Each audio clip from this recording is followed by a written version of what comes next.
Hi, I'm Jacqueline. And I'm Courtney, and this is Caffeinated Crimes. Welcome to Volume 3 of our Haunted Houses mini-series. We love doing these. We get feedback from you guys that you like them, so hopefully that's the case. They are a little bit lighter to research than some of our super heavy cases that, are just like really sad and depressing. These are a little more like kind of removed, I guess, because so many of them are, it happened so long ago, or we don't even know for sure that's exactly what happened. It's just kind of like folklore kind of thing. So it's a little easier to research and makes it a little more fun versus just, sad. So. Yeah, and it's Halloween week, so we gotta be spooky because yes.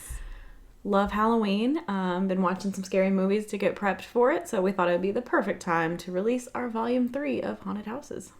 Yes, and as you guys know, or maybe you don't remember, anyway, my husband and I moved into this house almost a year ago, but we didn't live here like in October of last year, and so now that like the leaves are starting to fall, the acorns are starting to fall, which means that on the roof of my house all night long I hear boom, boom, boom, boom, boom, and it's really creepy, and I don't like it, and it scares me a little bit, I'm not gonna lie, so I felt like it was very fitting for that to be happening at the time that we were researching and recording haunted houses. And also, hopefully you guys won't hear it while we're recording because, it happens all the time because they just fall off and they're really loud. So, yeah, that's how it always was at my parents' house. They would just be falling. Yeah.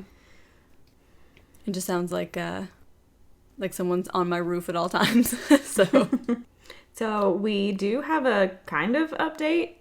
I don't know at this point. Does anyone know at this point? So, we kind of posted about it on our Instagram that a group of like private investigators said that they had solved the Zodiac killer, like who it was.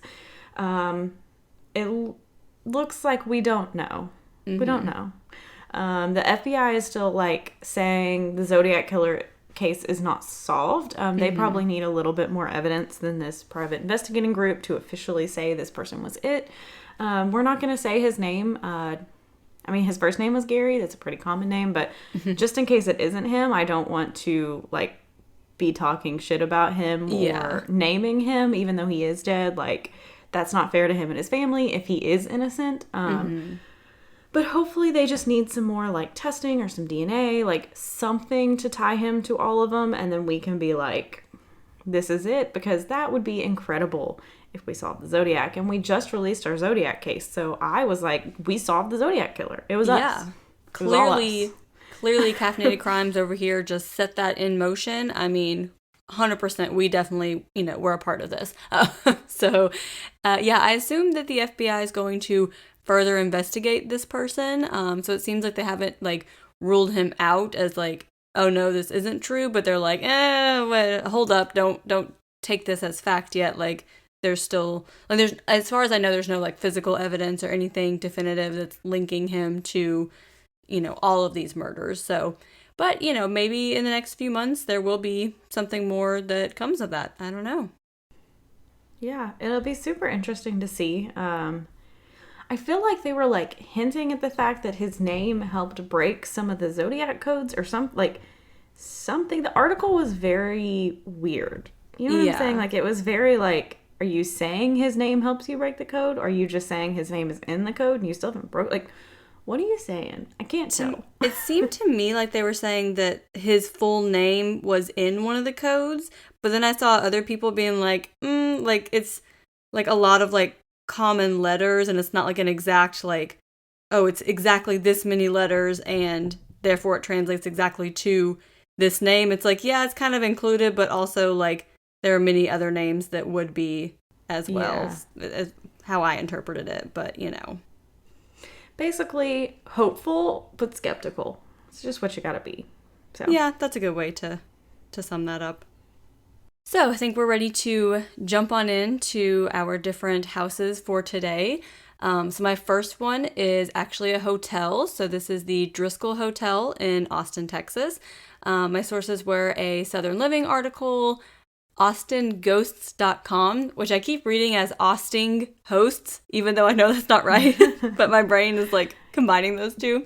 Anyway. There was one like one website one time that like every time I read it wrong. I can't remember what it was now, but It's like one of those two letters that like could go with either, way. Like, side story, but PetSmart. Is it PetSmart or is it Pet Smart? Don't know. Anyway, that's besides the point. So, also a fieldtripper.com article and a KVUE news article. So the Driscoll Hotel was built in downtown Austin, Texas in 1886 when Austin was quickly becoming a popular city.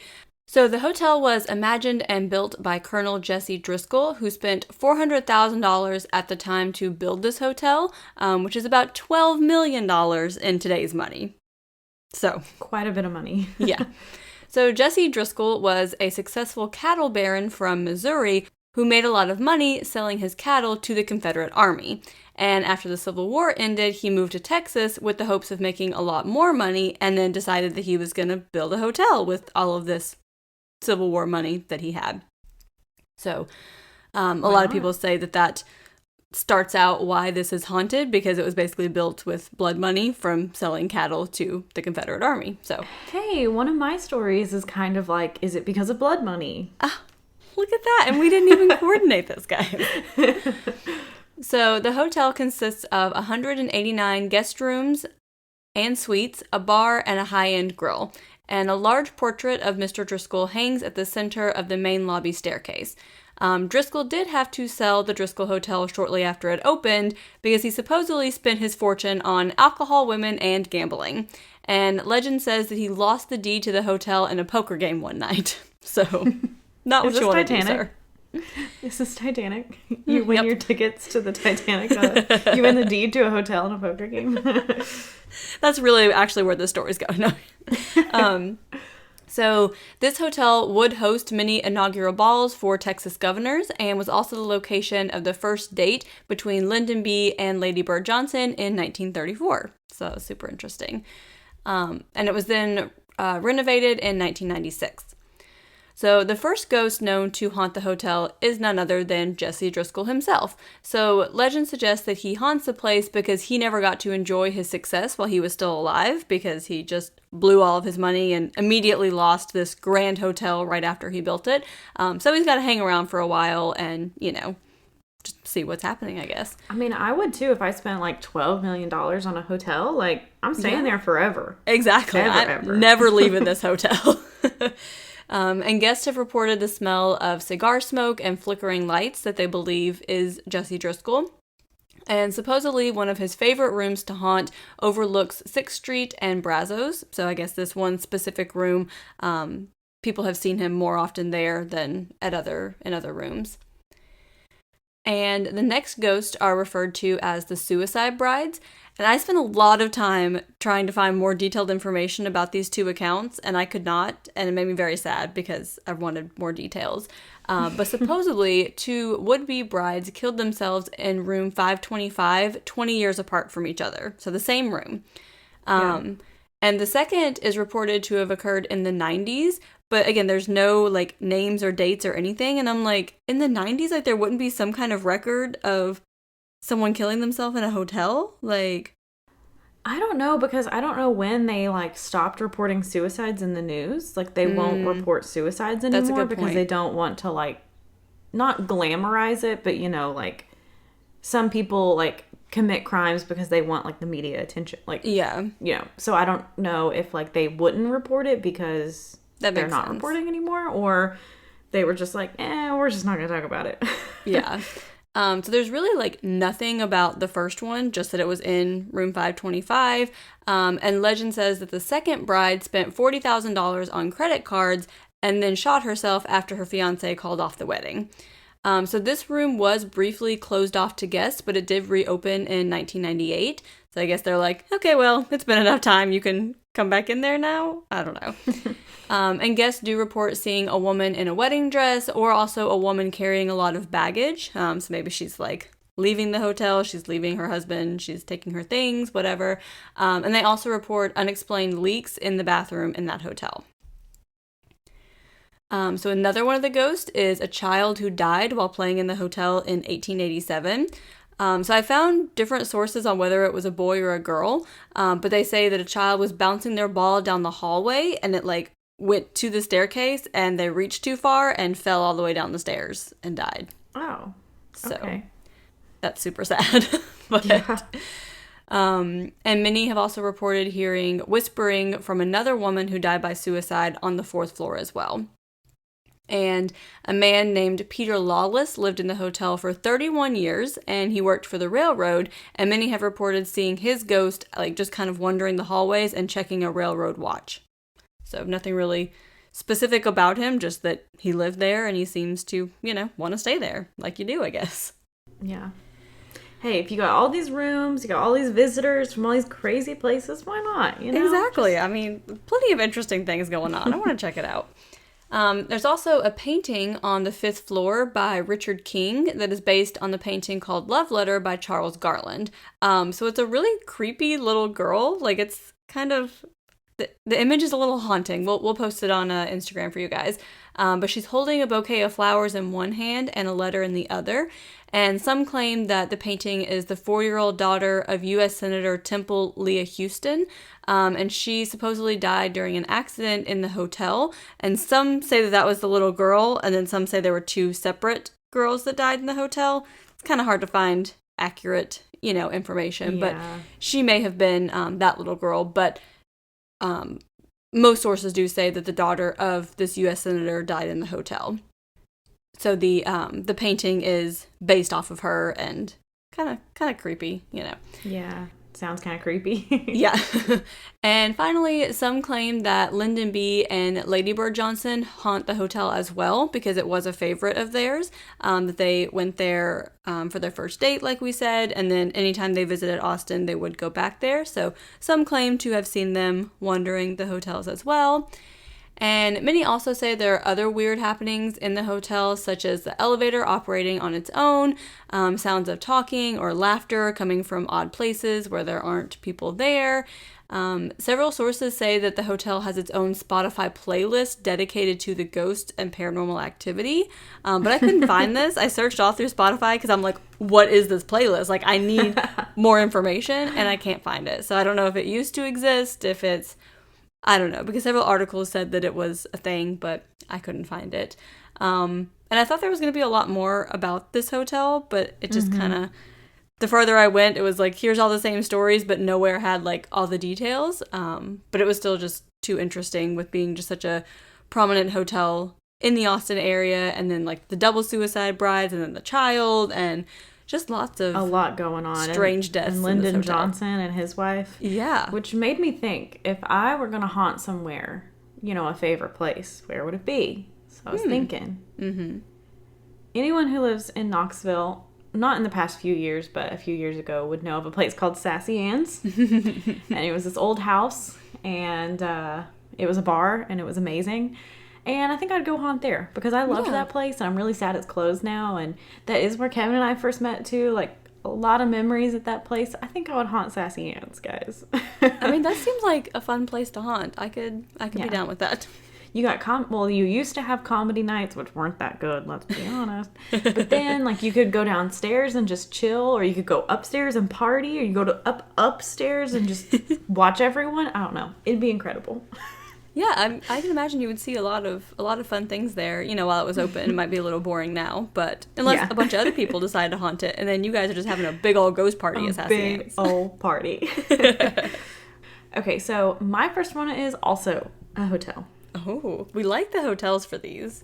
We do. So I decided to go international, not too far international. I tried to do England, but y'all, there's too much over there to try and narrow it down. I'll try next time to like find somewhere that I can do, but there's so much stuff that pops up, and it's kind of hard too when you're like Googling haunted houses, because then they think you mean like a scary, like a jump Halloween haunted house, like that you go to like for like to be scared. And I'm like, no, like a real haunted house. So yeah, I had that problem I just went to Canada, so that's as international as we're going right now. But and with England too, it's like y'all are so old over there that like there's so much happening.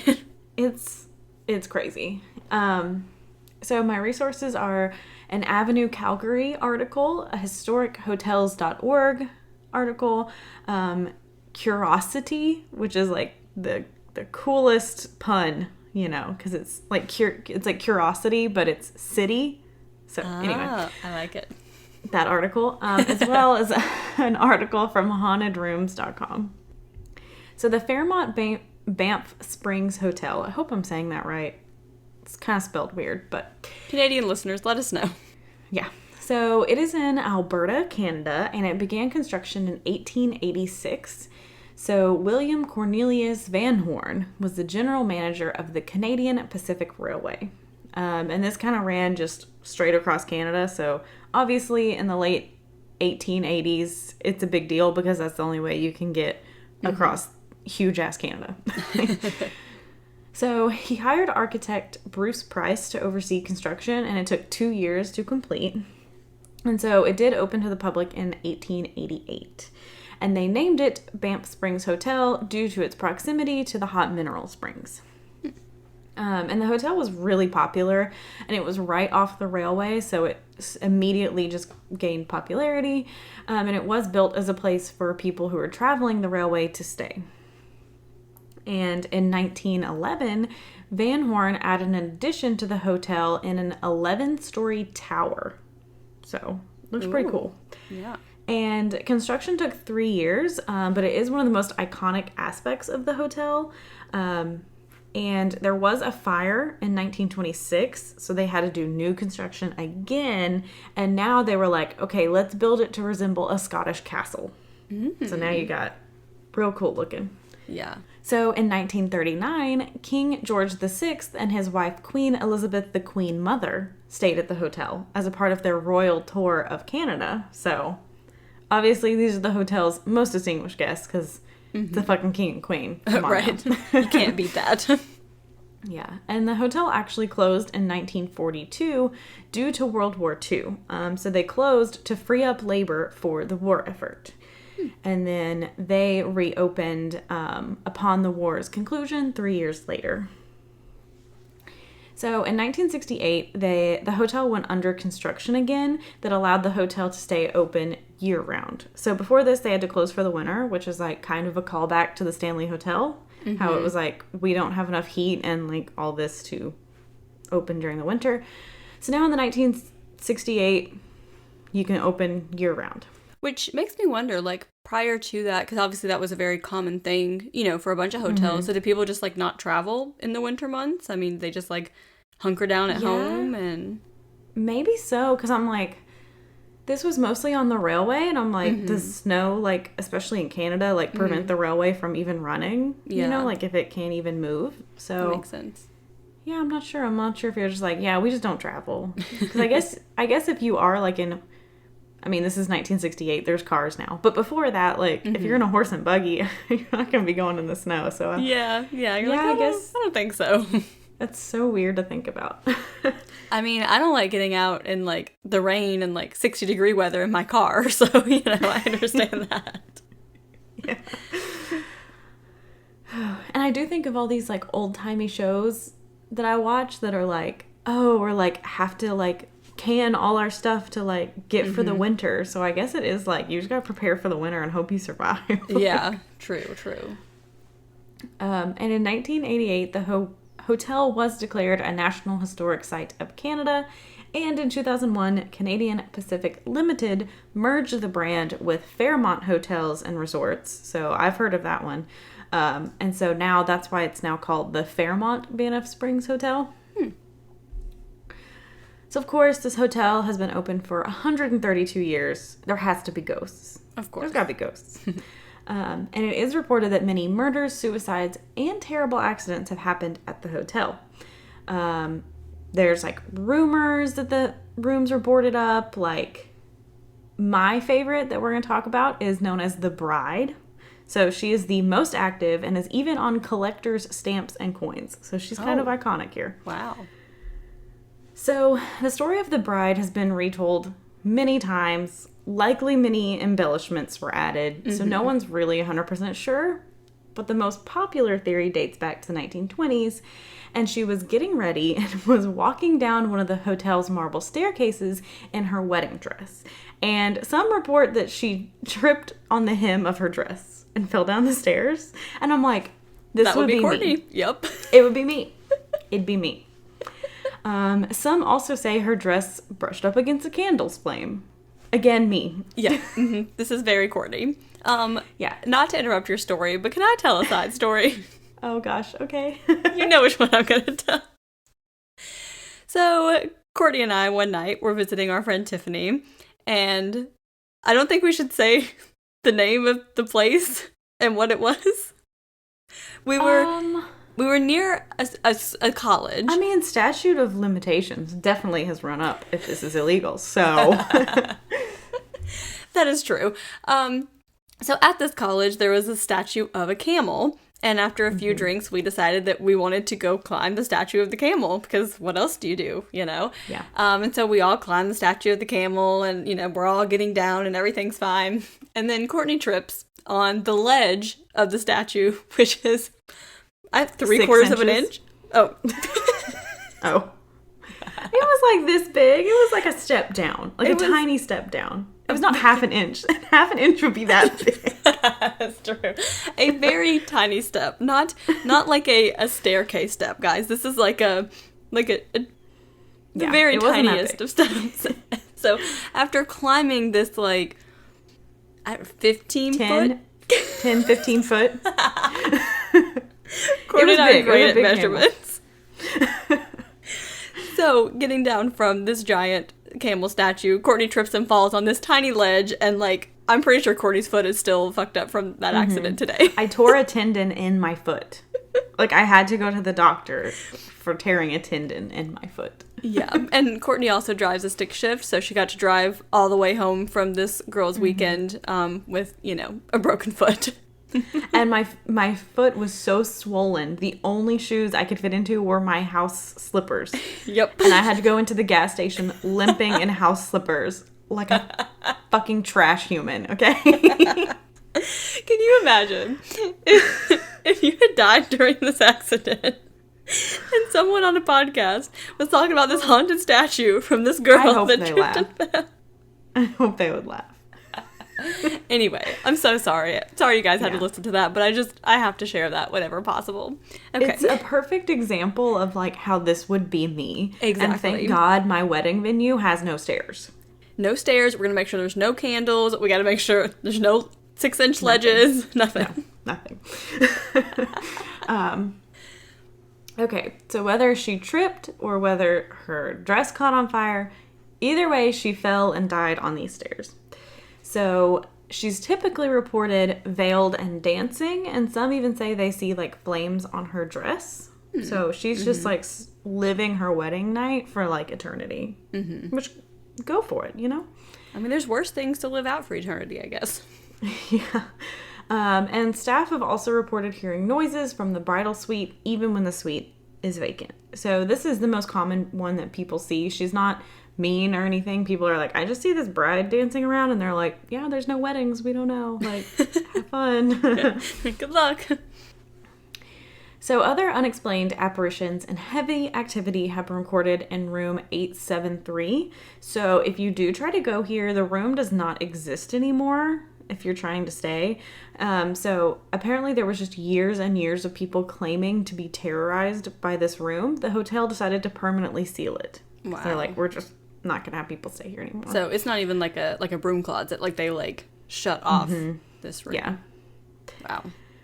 So, although hotel staff claims no crimes have taken place here, the room is believed to be the place where a man killed his wife and daughter before taking his own life. So that's kind of the rumor behind this. And guests have reported seeing bloody handprints on the mirror when they turn the lights off. Nope. And some say some say that the handprints disappeared by the time the hotel staff got there, and others say they wouldn't come off at all. They just stayed. They tried to wipe them, and they wouldn't leave. So, yeah. I do not like that. I would not stay in that room. Mm-mm. I would nope right out of there. Yep. So now my favorite ghost of this hotel. He's much less sinister, and his name is Sam the Bellman. So Sam Macaulay was an old Scotsman who was the bellman in the 60s and 70s, and his spirit has been seen around the hotel since his passing in 1975. He's reported to be happy and cheery, and he's often mistaken for a live employee. Wow. Yeah, and he's known to sometimes help guests as well. So one story reports that two elderly women were asking the bell desk for assistance after their key would not work. So the bellman was busy and wasn't able to help for like 15 minutes. Mm-hmm. So by the time he arrived, the door was unlocked, and the woman was like, yeah, an older bellman in a plaid jacket matching Sam's exact description had helped them. But this bellman was the only one working. I just want to say, that is some dedication to your job. I mean... Yeah. You must really love your job. And people also report him haunting his old office, which is now a guest room. And they've also reported feeling cold spots on the 6th, 7th, and 9th floors of the hotel. A bartender ghost can also be seen sometimes. He's been seen by guests and staff, and he's frequently telling people they've had too much to drink and should go to bed. Which, such a responsible ghost. Yes. Like, I mean, sometimes we need that honey, ghost. You've had too much. Go bed. It's time now. Just looking out for everybody. Little guardian angel ghost. Guests have also reported seeing a headless man playing the bagpipes. Oh. Which I'm like, how you play bagpipes without a mouth? Like, do you use other body parts that could... Do you just like fart into the hole? What are you doing? I mean, I guess if you're a ghost, you can like make it work, but... And finally, I did also see reports of a secret room. So the story goes that there was an error by the contractor and a room was built with no windows and no doors. Oh. No way to get in. And this detail wasn't shared with the hotel owner. So the hotel owner didn't know. And it was only discovered when that fire broke out in 1926. So... weird secret room. What was in it? What was this contractor doing? Since then, apparitions are often seen roaming the hall outside of this room. But yeah, that is the Fairmont Banff Springs Hotel. That's fun. That's a good one. I enjoy that. Yeah, it was a lot lighter. I mean, obviously there was some like sad stuff, but it was kind of funny. Like that headless man playing the bagpipes. That is my favorite aspect of any haunted house that we've done. Yeah, that's great. If Courtney and I ever make it big and get to like do tours and things, we're definitely hitting all of these hotels that we talk about. Not staying in the haunted rooms. Courtney may. I'm not about that life, but I'll definitely visit the hotel. It depends. Like the Stanley Hotel, I'd probably stay in that room mostly because like the Stanley Hotel doesn't feel as haunted as like rumor has. Yeah. So they're probably gonna fuck with me if I ever stay there. Like I want to stay in like the Lizzie Borden house, but I don't want to stay in like the room where someone was murdered. You know, like put me in a different room. I would visit the Lizzie Borden house. I don't want to stay there overnight. I'll stay in like the attic room. Good. I'll get a hotel room... down the street and I'll come pick you up in the morning. Okay, sounds good. Okay. So my next one is actually a brewery, so I thought that was super fun. That is fun. And Courtney and I are definitely going to have to go here one day. So this is the Moon River Brewing Company, and my sources were nightlyspirits.com, a BuzzFeed Unsolved episode, and also the Moon River Brewing website. So I'm going to start with a poem, Courtney. Oh, okay. Yeah. I did not write this poem. It's on the website. Is this open mic night? The Old City Hotel sat near Whitaker and Bay. The Moon River Brewing Company can be found there today. Many theories and stories abound about this haunted hotspot, like the story about the gambler James Stark was shot. Having insulted Dr. Midas with many a callous remark, the good doctor saw to it that a bullet would kill Stark. But Stark is hardly the lone ghost in the restaurant and bar. There are spirits throughout, drawing the curious from near and far. The upper floors are so haunted that renovations are never complete. Construction workers have found that working there is no easy feat. Perhaps these ghosts recall a time when a hospital was still there, with so many sick and dying spirits clinging to the walls and hanging in the air. Whatever the cause, whatever the reason, the ghosts here are strong, and one thing is certain, the ghosts know that this is where they belong. Oh. Oh.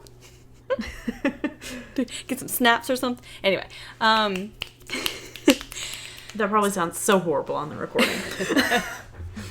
So the Moon River Brewing Company is a brewery in Savannah, Georgia. The building was built in 1821, and it was a hotel at that time called City Hotel. It was owned by Mr. Early and his wife, and they wanted the City Hotel to be for, like, the rich and famous guests who wanted to visit Savannah. So this was, like, the hotel to be. And James Audubon was a notable guest who stayed there for 6 months while working on his book of wildlife sketches. And other famous guests included Winfield Scott, who was an Army general during the War of 1812, and also the first 3 Commodores of the United States Navy. So they had a lot of, like, popular big people staying here like they intended. The City Hotel also became the first branch of the United States Post Office in Savannah and served as a branch of the Bank of the United States as well. So you're just staying in this hotel that also has a post office and a bank in it. So that's super convenient. Yeah, everything you need right there. Exactly. You don't need to leave. So in 1832, local James Stark, who frequented the bar inside the hotel, was bad-mouthing the local doctor, Philip Minnis. So they had, like, this ongoing feud. Like, they were constantly, like, back and forth with each other. And Philip Minnis was Jewish, and Stark made many anti-Semitic remarks to him. So, like, they just... I don't think so, Stark. That's not who you want to be. So Stark then called Minnis a coward, and he reached into his pocket for his gun, but Minnis pulled out his own weapon and shot Stark first. Minnis was charged with justifiable homicide, as it was a, quote, affair of honor. So I guess back in the day, they're like, okay, well, it's justified because you were defending, like, your, physically defending yourself because the guy was supposedly reaching for a gun. But he was acquitted, so he didn't even get charged with the justifiable homicide. And Stark was known to get into trouble around town. Like, he was always, like, starting shit. Clearly, if you're anti-Semitic, you kind of start shit a lot. And he wasn't very well liked, so many believe that's why Minnis got away with this murder, that they're just like, even if, like, he shouldn't have shot him, we don't like the guy, so we're just going to let you get off because we don't really care. So Stark is believed to be one of the ghosts in this building, so we'll talk about him a little bit more in a minute. And the hotel was bought by Peter Wiltberger in 1851, and he renovated it and brought in 2 live lions to draw more attention to the hotel. So, come visit this hotel that now has a bank and a post office and a zoo. It's a good time.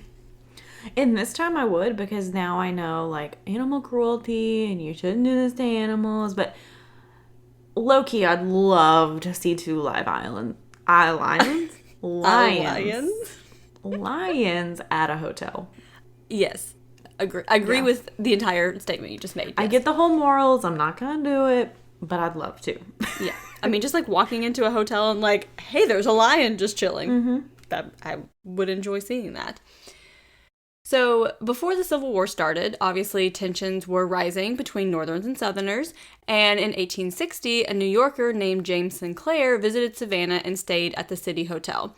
So, many of the locals tried to persuade him to leave town because they didn't, quote, want a Yankee around. They're like, you just need to go, you don't belong here down in Savannah, That's how I feel with Kevin in my house. Yankee, you get out of here. So, what I'm guessing you've not done to Kevin, though, is they formed a mob in the street, and they stripped and beat him nearly to death. So... not yet. There's still time. So, Sinclair did survive the assault, but many say that he came back to haunt the building after his death just because of the treatment that he received there. So, he didn't die there, but because he stayed at this hotel and was so badly treated by locals, they say that he comes back to haunt it. And the City Hotel closed in 1864, just before General Sherman took Savannah in the Civil War, and it was never used as a hotel ever again. So during the Civil War, the building became a hospital and housed many yellow fever victims throughout several years. Savannah had several yellow fever outbreaks, so it's estimated that hundreds of people died on the upper floors of this building at that time. And Civil War soldiers were also treated here, both Northerners and Southerners. And it was also used as a lumber and coal warehouse and then later general storage. And in the 1960s, the building was converted into an office supply store and printing press.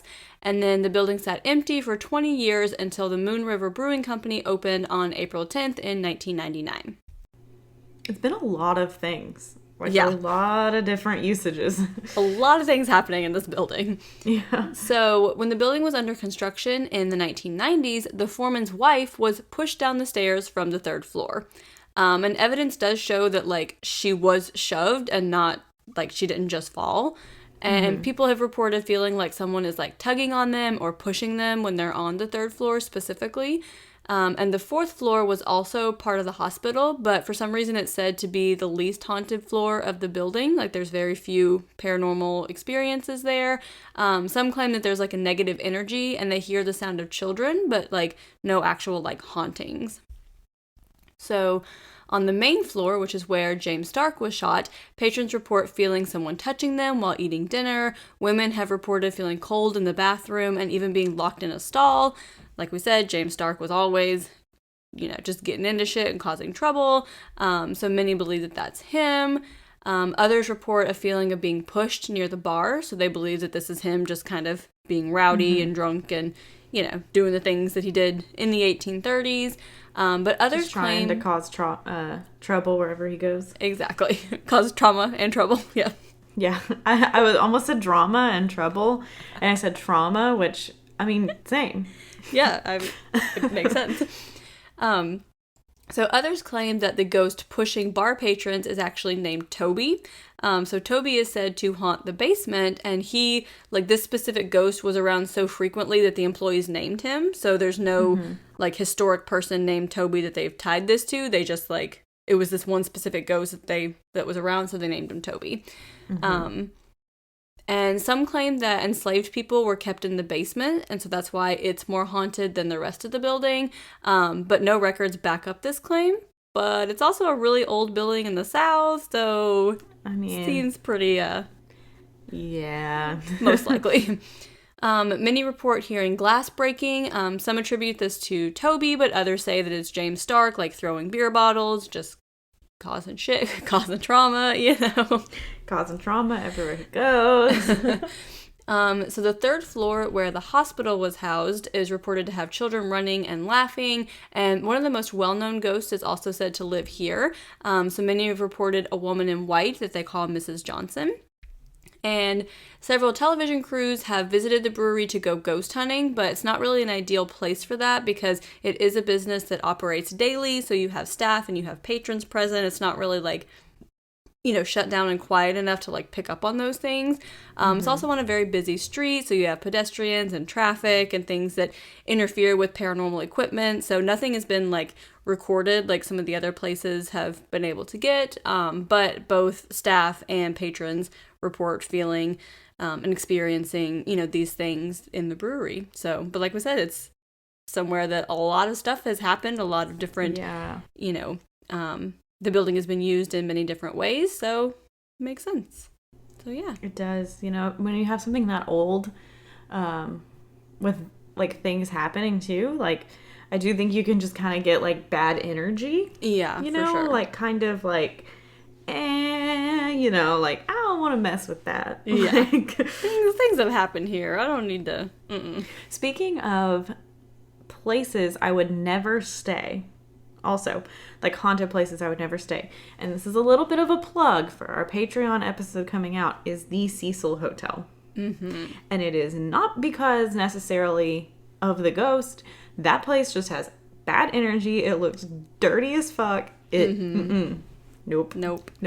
Because Kevin asked me when I was, like, doing research, he's like, would you stay there? I'm like, no. I would love to see it. I would, like, walk into the lobby. Yep. I don't want to stay there because it's supposed to not be in a good part of town. The hotel is trash. I've seen pictures of the rooms.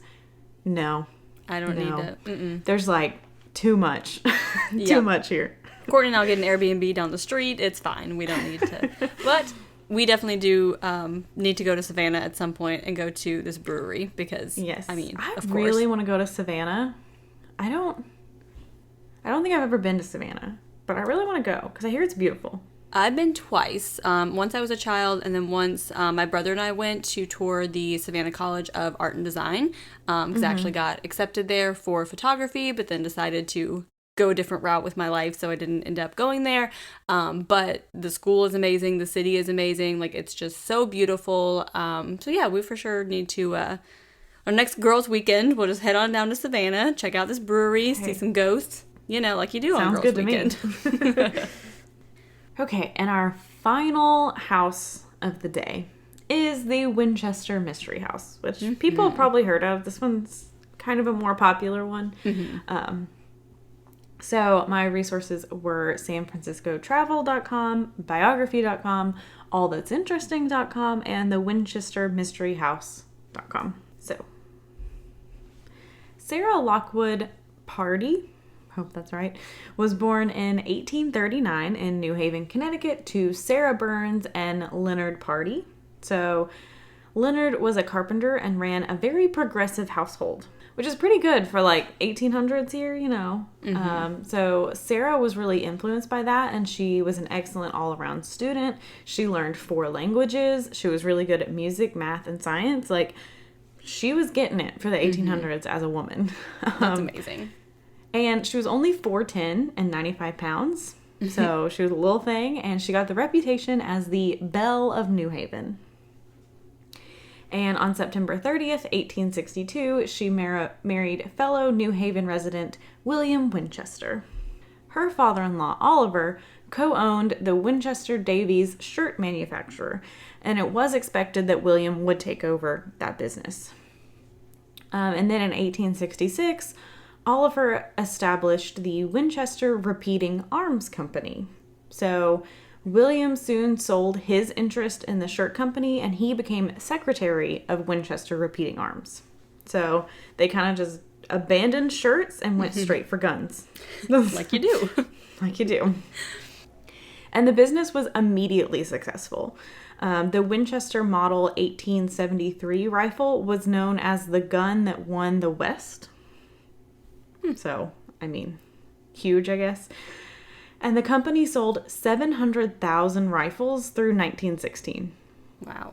I mean, I don't even really know guns, and I've heard of Winchester guns. Like, people know it.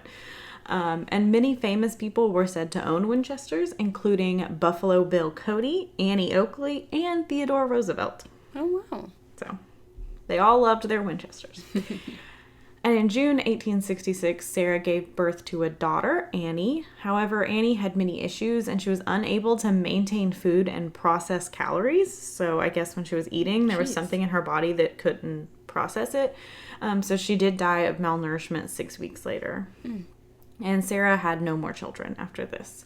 And Oliver died in 1880. And then in March 1881, William died of tuberculosis. Wow. So you lose your child, your father-in-law, and your husband very quickly.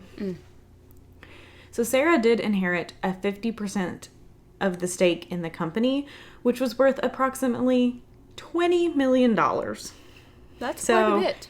In today's money, that's like $343 million. Wow. Yeah. Wow. So, again, that company did well. However, Sarah did not agree with this company, so it didn't sit well with her that they were making millions of dollars in weapons. She felt it was blood money because, like, how many people died at the hands of a Winchester? Like, you know, I'm rich, but at what cost? Yeah. So she was really searching for what to do with the money, and she sought out a medium in Boston. So Sarah told the medium how she felt guilty over the numerous victims of Winchester guns. So the medium told her she would continue to be tormented unless she appeased the spirits of the victims. And he told her the only way to do it was to move west and build a house for the lost souls. So, don't know. I mean, I don't know why they'd haunt her and not the person that killed them. But, you know, I'm not a ghost gatekeeper, so. Sarah did decide to follow his advice, and she established what would be known as the Winchester Chest Clinic at New Haven Yale Hospital, and then moved to California. So in 1886, she bought a 40-acre plot of land in San Jose, California that included an 8-room cottage. So once she bought this land and house, construction would start, and it would be the longest home renovation that only fully stopped when Sarah died in 1922. Oh, wow. So there was constant construction. And the team also worked around the clock on the house. So it wasn't just like every day, it was like 24/7. Jesus. And yeah, so she never ceased construction on her mansion, and she would, it did kind of slow down in 1906 because there was an earthquake, and it toppled part of the home and the upper floors, which I guess just gives you more reason to keep doing renovations. Yeah. But Sarah did end up living somewhere else after this. So in over 20 years, the house was rebuilt into a 160-room mansion, and it covered 24,000 square feet. It was a very unusual house and mansion. It had 10,000 windows, 2,000 doors, 52 skylights, 47 stairways and fireplaces, 17 chimneys, 13 bathrooms, and 6 kitchens. And a partridge in a pear tree. Sorry. Wow, that's crazy. I mean, probably with Sarah. Yeah. So 6 kitchens. Can you imagine? Whew. And that's a lot of cleaning. I mean, that's all I think about is like, who has to clean this poor 10,000 house? windows? 10,000. Oh, man. And some of the staircases don't make any sense either. So instead of leading to another floor, they would just lead straight into the ceiling. Okay. Don't know.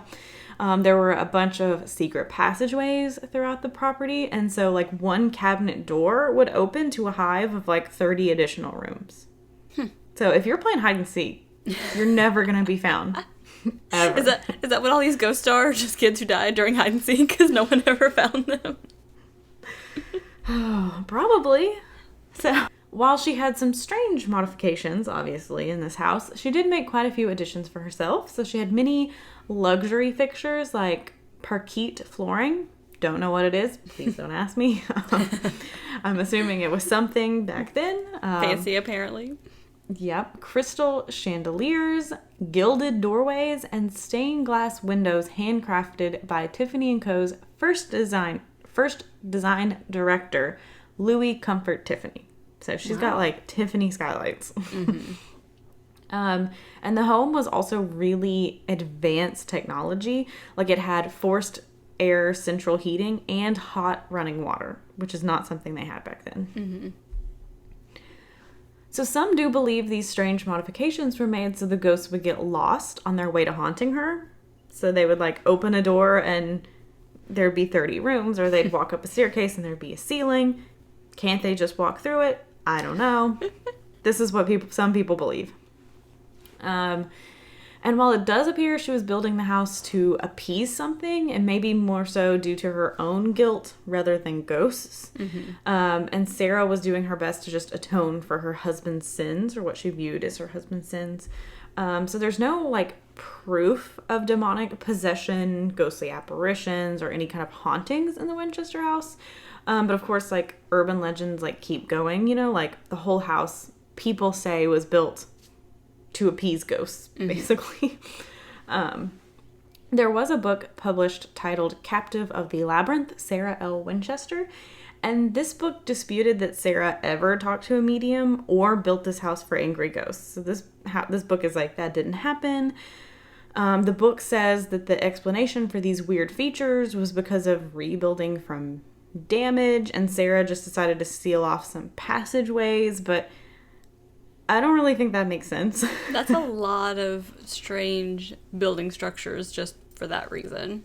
And it's not like she was lazy and like didn't want to do it. Like construction continued the whole time she was alive. Yeah. Clearly she had the money for it. It wasn't about, cutting costs. Like yeah. And like there's also like rumor that she believed if construction stopped, she would die.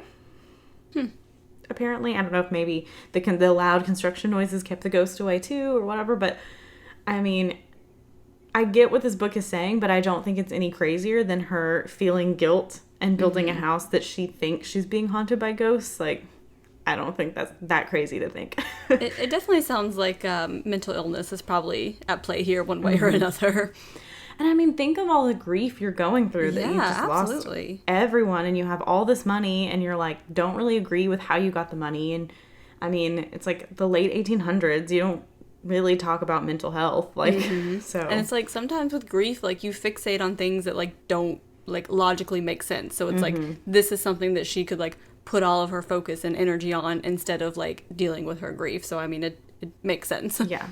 So Sarah Winchester did die from congestive heart failure on September 5th, 1922.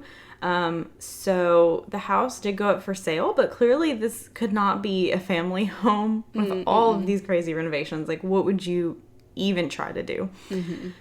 So the house was sold and reopened as a roadside attraction, and it was added to the National Register of Historic Places and designated a California historical landmark in 1974. So today it is still a tourist attraction. You can still go there. You can visit it.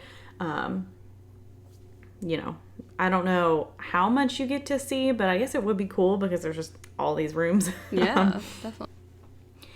And in 2016, a movie was made about her called Winchester, and Helen Mirren stars as Sarah. How have I never heard of this? I don't know. Apparently it is wildly inaccurate. Gotcha. But I'm still going to watch it probably. I mean, why not? Helen Mirren is Sarah Winchester? Why We are not? here for this. I'm here for it. I don't care if it's stupid. How many Lizzie Borden things have I watched that are clearly inaccurate? Right. Like, I'm gonna watch it. But yeah, so that is the Winchester Mystery House. I do want to kind of put in like a small plug here. I was inspired by the Supernatural podcast by Parcast. They did like a whole 30-minute episode on this that was a little bit more in depth. So if you're like wanting more, I would go listen to that episode. It was pretty good. But yeah, so that is the Winchester Mystery House. Yeah, that is super interesting. If you guys have like specific suggestions for houses, buildings, hotels, you know, that you want us to cover on the next volume that we do of this, because there will be another one, definitely let us know and we will try to cover those specific houses because we find this very interesting and we hope you guys do too. Yeah, like what's the haunted house like in your hometown or where you live now? Like there are so many cities and houses and just in the US, let alone international. So if you have like a good like England suggestion or any other country suggestion, like Australia, wherever, let us know and we'll definitely do it because these are super fun to do. Yeah, absolutely. So, Courtney, what is your perk of the week? So my perk of the week is I have jumped on a bandwagon called Ted Lasso and it's good. Little thing about me, if somebody tells me something's really amazing or really good, Courtney hates it. I then, yeah, okay, like what happens is I build it up in my head then, because people are like, this is the best thing ever, it's hilarious, it's so good, so then I get unrealistic expectations of it, and so I'm like, okay, well, it was good, but it wasn't that good, like it was fine, so I was a little worried, because a lot of people like Ted Lasso, a lot of people recommend it, but it is really good. It's like very wholesome and it is funny and it's just a really good listen to, especially like all the shit that's going on in the world. It's kind of just like a happier story. And they do a lot of things like normal shows would take like 4 episodes to dive into. They're like, oh, it's like, doesn't matter. Like, it's fine. You know, like these big drama bubbles and they're just like, it's fine. And it's like, I get that. I like that we're not dragging out this plot line for like 50 stories. Like, unnecessary. It makes sense. Yeah, but it's really good. I would recommend it. Kevin and I have been binging it like crazy. We'll just sit there and like, another episode? Oh, it's 2 a.m.? Okay, one more and then we'll go to bed. So I do recommend it. It is very good. It's very funny. Nice. Yeah. So Jacqueline, what is your perk of the week? So speaking of jumping on bandwagons, Andrew and I have been watching Squid Game on Netflix this week. It's insane. It's really good. We really enjoy it. It's very dark. It's not a good like palate cleanser for like everything else that we do in our lives. Like it's not fun, but it's really good. It's really interesting. We only have one episode left. It is Football Sunday, so we're probably not going to watch it till tomorrow. But that's what we've been watching during dinner all week, and it's crazy, but it's really good. And yeah, that's funny you say that. I actually saw a TikTok last night of this girl being like, please ask me about my theory about how the fact that Squid Game and Ted Lasso are the two most popular things in America and it's the reason for America's downfall. I don't know. She had this whole theory about the whole reason because Ted Lasso, I guess, is like very wholesome, happy, and then Squid Game is like the exact opposite of it. Mm-hmm. And how like that like basically like shows the American psyche and I don't know. Big TikTok thing that I kind of only half went into because I got a little bored halfway through a video, but very funny that you said that. Yeah, that was really funny that was both of our perks of the week. I keep seeing like Squid Game stuff on like Facebook, Instagram, TikTok, everything, and I keep like scrolling past it because I'm afraid of like seeing spoilers. So once we finish the final episode, I'll definitely go back and try to find that and see what she has to say about about that. Very weird, but yeah. Interesting. So if you guys want to tell us your theories about the downfall of America, you can do so on Instagram at Caffeinated Crimes Pod, on Twitter at Caff Crimes Pod, that's CAFF Crimes Pod. Although, in the limited number of characters you get, I don't know if you can really explain the downfall of America on Twitter, but you can do a Facebook. Thread. That is true, yes. That's what threads are great for. Facebook at Caffeinated Crimes Podcast. You can email us at caffeinatedcrimespod@gmail.com. We are on YouTube at Caffeinated Crimes Podcast. We are on TikTok at something I can never remember that has caffeinated crimes in it. Yeah, it's just Caffeinated Crimes. I looked at it the other day. I'm sure you guys are getting really tired of this because it's the same conversation every week because I just cannot remember what it is. But yeah, so you can find us on all of those things. Just a reminder, too, that this episode is coming out on a Tuesday, and this Thursday, the Cecil Hotel is coming out on our Patreon. So it will be the 15th bonus episode. Maybe. Courtney's looking at me like that's not right. 14th? 15th. It's a few. We have around there. As we mentioned earlier, Courtney and I are not great with numbers.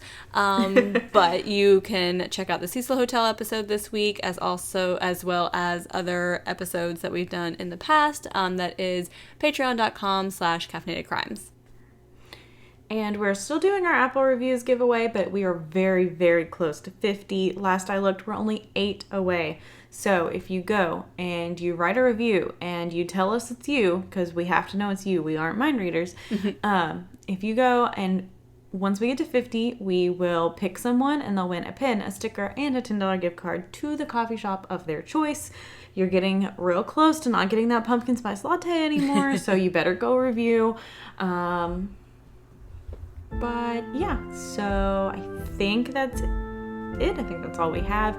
So in the meantime, go have a cup of coffee. And don't commit a crime.